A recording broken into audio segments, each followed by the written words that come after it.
Halo teman-teman dari podcast, balik lagi bersama saya dengan Ivan Sebastian. Hari ini aku akan membahas tentang apa pentingnya belajar periklanan di kuliah DKV. Mau tahu? Langsung kita simak.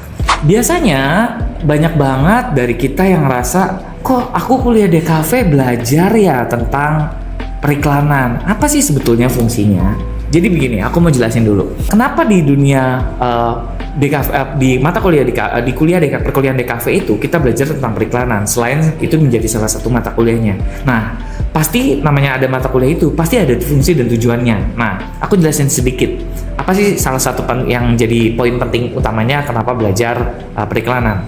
Pertama, DKV kan pasti kita belajar namanya juga desain komunikasi visual. Kita mau mengkomunikasikan visual desain melalui sebuah visual gitu ya. Nah, kalau kita belajar tentang desain, anggaplah kita mendesain sebuah produk. Anggaplah handphone ini adalah produknya. Nah, produk handphone ini perlu dikomunikasikan kepada konsumen. Benar nggak? Benar. Bukan cuma sekedar bagus. Nah, akhirnya kenapa kita belajar periklanan? Karena ketika kita belajar tentang periklanan, maka kita akan belajar bagaimana cara menjual produk ini kepada konsumen.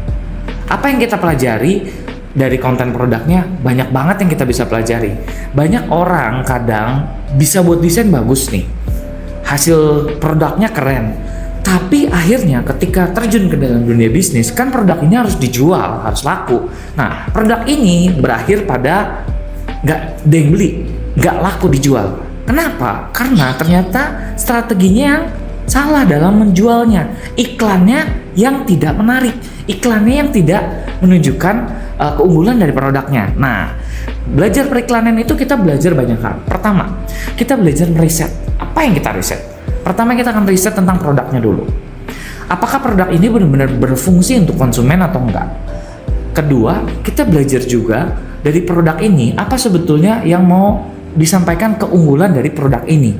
Caranya gimana kalau kita tidak mengiklankan, memberitahu melalui iklan apa keunggulan dari produk ini. Contoh katakan produk ini adalah handphone. Apa sih keunggulan produk handphone yang saya pegang ini? Misalnya dari sisi modelnya stylish, lebih misalnya desainnya lebih kayak anak muda gitu ya. Berarti kan udah jelas sasaran tujuannya adalah untuk anak muda. Kadang-kadang ada juga yang bikin produk udah bagus tapi nggak laku. Kenapa? Ternyata target marketnya salah. Yang harusnya produk ini dijual buat anak muda, dijual misalnya harganya tinggi, udah gitu dijual buat para pebisnis, ya nggak cocok produknya. Nah, kalau buat pebisnis kayaknya nggak cocok juga kalau warnanya ungu begini nih produknya misalnya gitu. Carilah produk yang warnanya elegan buat pebisnis, yang abu-abu, grey, light, metallic, white. Itu kan lebih cocok untuk para pebisnis yang sifatnya menggunakan barang-barang yang sifatnya elegan, gold kalau perlu kayak gitu ya. Jadi belajar periklanan itu salah satunya juga memikirkan bagaimana strategi untuk kita memasarkan produknya. Nah, di dalam membuat iklan itu kita harus juga menentukan target market kita yang mana, pasar kita yang mana. Misalnya mau menjual produk ini, katakan produk handphone, kita harus tahu segmentasinya apa dari sisi usia. Contohnya usianya mau usia anak muda, remaja, anak kecil, atau orang dewasa. Dari sisi geografis bisa nggak, atau demografisnya bisa. Misalnya kalau kita mau jual produk baju yang berbahan tebal, kira-kira secara geografis lebih cocok yang di mana yang dijualnya?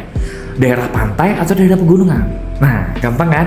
Pasti daerah pegunungan yang akan membutuhkan pakaian tebal. Oleh karena itu, produk itu dirancang buat orang-orang yang daerah pegunungan karena dingin. Nah, kemudian secara kebutuhan market ya, pastinya antara pekerja muda dengan mahasiswa kebutuhannya beda ya. Nah, sekarang paling sederhana, kalau kita punya produk yang buat orang pekerja muda misalnya. Kalau pekerja muda itu kan pasti waktunya sibuk, ya kan? Kemudian dia pengen mobilitasnya tinggi.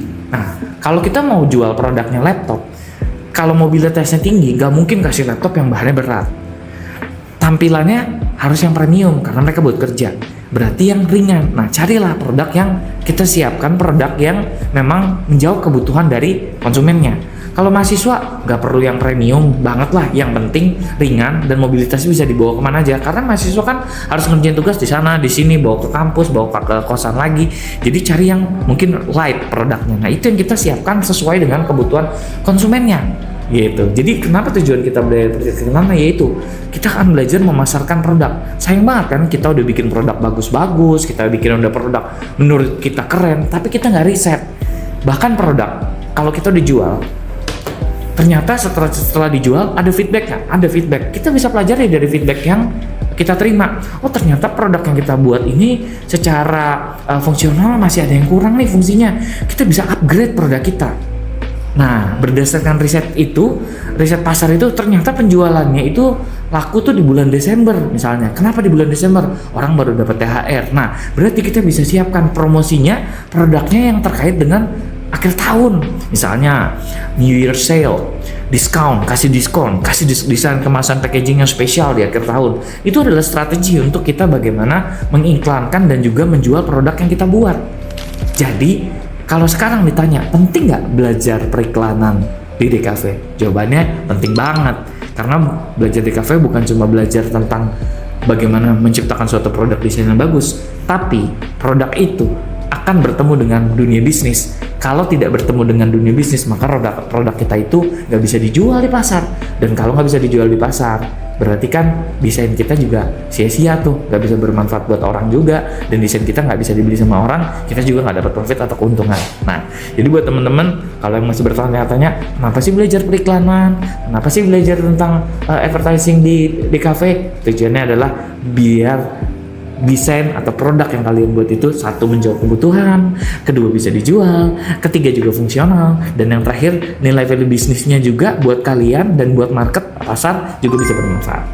Oke, sampai di sini dulu channel Bebek Podcast. Nanti aku akan review beberapa topik-topik lagi yang terkait dengan desain komunikasi visual. Dan kalau kalian ada yang pengen dibahas nih tentang metodologi penelitian atau yang lain, silakan tulis di kolom komentar. Jangan lupa follow, like, comment, and subscribe. See you on the next vlog. Bye bye.